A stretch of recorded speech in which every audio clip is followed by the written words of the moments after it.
మొట్టమొదటి విడాకులు తీసుకున్న మహిళ ఎవరో తెలుసా మీకు? ఆవిడే రుక్మాబాయి.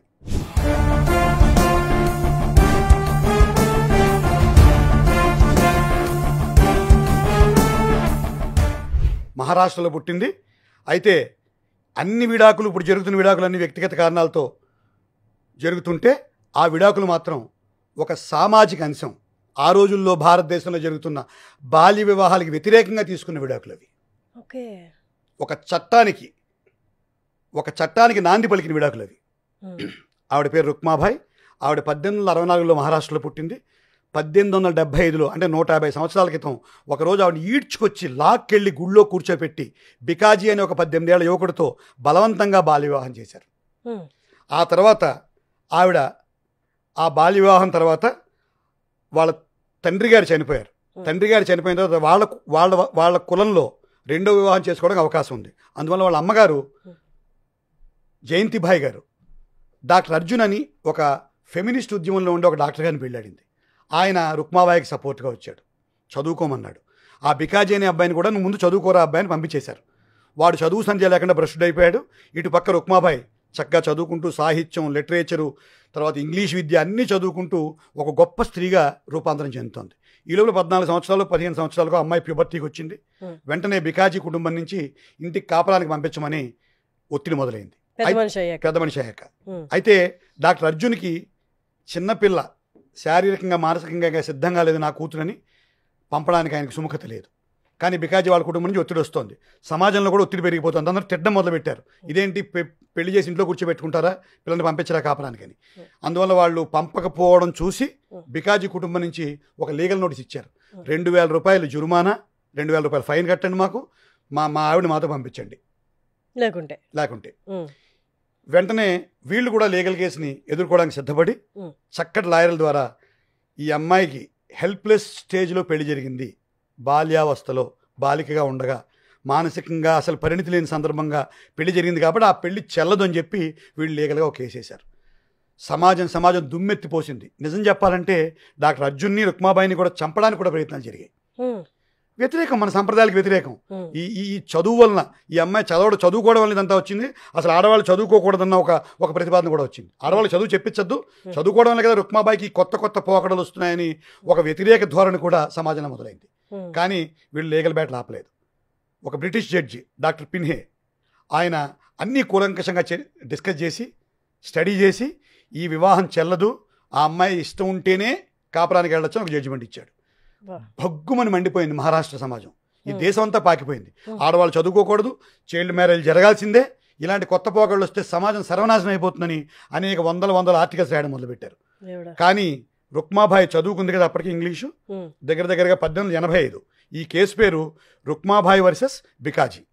ఇవాళ టైమ్స్ ఆఫ్ ఇండియాలో కొన్ని వందల ఆర్టికల్స్ రకరకాల పేర్లతో ఆడపిల్లలకి చిన్నప్పుడు పెళ్ళిళ్ళు జరగకూడదు, చదువుకోవాలని చెప్పి రాయడం మొదలుపెట్టింది.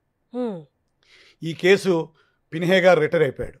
మళ్ళీ బికాజీ అండ్ ఫ్యామిలీ ఒక 3 జడ్జీలతో ఉన్న ఒక పెద్ద బెంచ్కి మళ్ళీ రివ్యూకి వేశారు.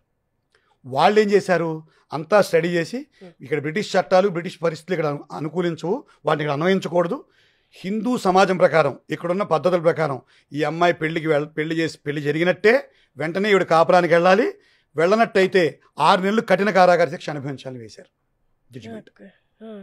రుక్మాబాయి హతాశురాలైంది. అయితే ధైర్యంగా కోర్టుకు ఒక లెటర్ పెట్టింది ఆవిడ, నువ్వు 6 నెలలు కాదు 6 ఏళ్ళు జైలు శిక్ష చేసుకో, నేను జైలుకి పోతాను కానీ నేను బికాజీ దగ్గరికి వెళ్ళను, ఈ పెళ్లి చెల్లదు, నాకు పరిణితి లేని సందర్భంగా నాకు పెళ్లి చేశారు, నాకు చదువుకోవాలనుంది, I want to become a doctor, నేను డాక్టర్ అవ్వాలనుకున్నా అని చెప్పింది ఆవిడ. ఆ కోర్టు సుతరాము ఒప్పుకోలేదు, నువ్వు జైలుకి వెళ్లాల్సిందే అండి. అప్పుడు ఈ అమ్మాయి ఏం చేసిందంటే క్వీన్ విక్టోరియాకి ఒక ఉత్తరం రాసింది. ఎందుకంటే క్వీన్ విక్టోరియాకి అప్పీల్ చేసుకుంది ఇంగ్లాండ్కి.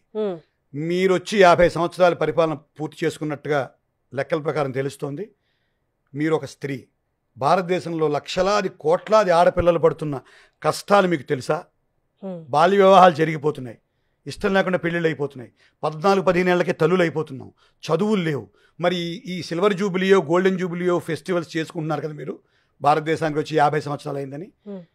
ఈ సందర్భంగా ఈ దేశంలో ఆడపిల్లలందరికీ చదువు ఉండాలి, చైల్డ్ మ్యారేజ్ జరగకూడదని ఒక చట్టం చేసి మాకు సహకరించండి, ఇంత ప్రొలాంగ్డ్ ఉత్తరం రాసినందుకు క్షమించండి, కానీ నాకు సహకరించడం మర్చిపోకండి అని ఒక ఉత్తరం రాసింది.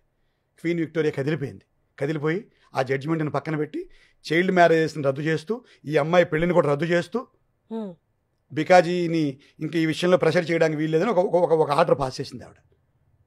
అయితే అక్కడితో ఈ పోరాటం ఆగిపోలేదు. క్వీన్ విక్టోరియా చెప్పిన ఈ ఆదేశాల మేరకు, ఈ సూచనల మేరకు 1891లో ఒక అద్భుతమైన చట్టం వచ్చింది. 1891 చైల్డ్ మ్యారేజ్ యాక్ట్ అని ఒక చట్టం వచ్చింది. Conjugal rights and child marriage act అని ఒక చట్టం వచ్చింది.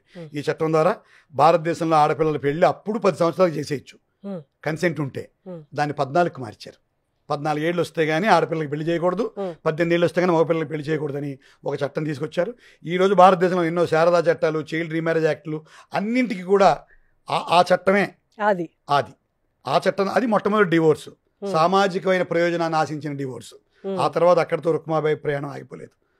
ఆ తర్వాత రుక్మాబాయి కోసం కొన్ని సొసైటీలు ఫార్మ్ అయ్యాయి. ఈ అమ్మాయి చదువు రుక్మాబాయి డిఫెన్స్ అకాడమీ అని, రుక్మాబాయి డిఫెన్స్ సొసైటీ అని, రుక్మాబాయి సపోర్టర్స్ అసోసియేషన్ అని, ఇలా అనేక అసోసియేషన్లు వచ్చి రుక్మాబాయిని లండన్ పంపించారు. లండన్ పంపిస్తే రుక్మాబాయి 1890లో మెడికల్ పట్టా పుచ్చుకుని మళ్ళీ భారతదేశానికి వచ్చింది. లండన్ స్కూల్ ఆఫ్ మెడిసిన్లో చదువుకుని భారతదేశానికి వచ్చి గుజరాత్లో ప్రాక్టీస్ మొదలుపెట్టి మళ్ళీ పెళ్లి చేసుకోకుండా జీవితాంతం ఆడపిల్లల చదువులు, ఆడపిల్లల ఆరోగ్యం, ఆడపిల్లల అవేర్నెస్, దానికోసమే బతికి ఒక గొప్ప ఫెమినిస్ట్గా, ఒక గొప్ప డాక్టర్గా బతికి 90 సంవత్సరాల వయసులో 1955లో క్యాన్సర్తో ఆవిడ గుజరాత్లో మరణించారు. ఇది మొట్టమొదటి డివోర్సీ, మొట్టమొదటి రెండవ డాక్టర్ ఆవిడ భారతదేశంలో. మొట్టమొదటి డాక్టర్ పేరు కుముదిని గంగోలీ.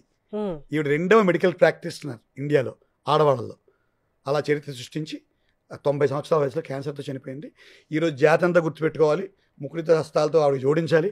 ఇవాళ మీ అందరూ అనుభవిస్తున్న ఈ స్వాతంత్రం, ఈ ఫ్రీడమ్, పెళ్లి విషయంలో ఆడపిల్లల యొక్క మనసు తెలుసుకోవాలి, వాళ్ళ వయసును చూడాలనే ఈ మార్పుకి ఆ రోజు ఆవిడ శ్రీకారం చుట్టింది.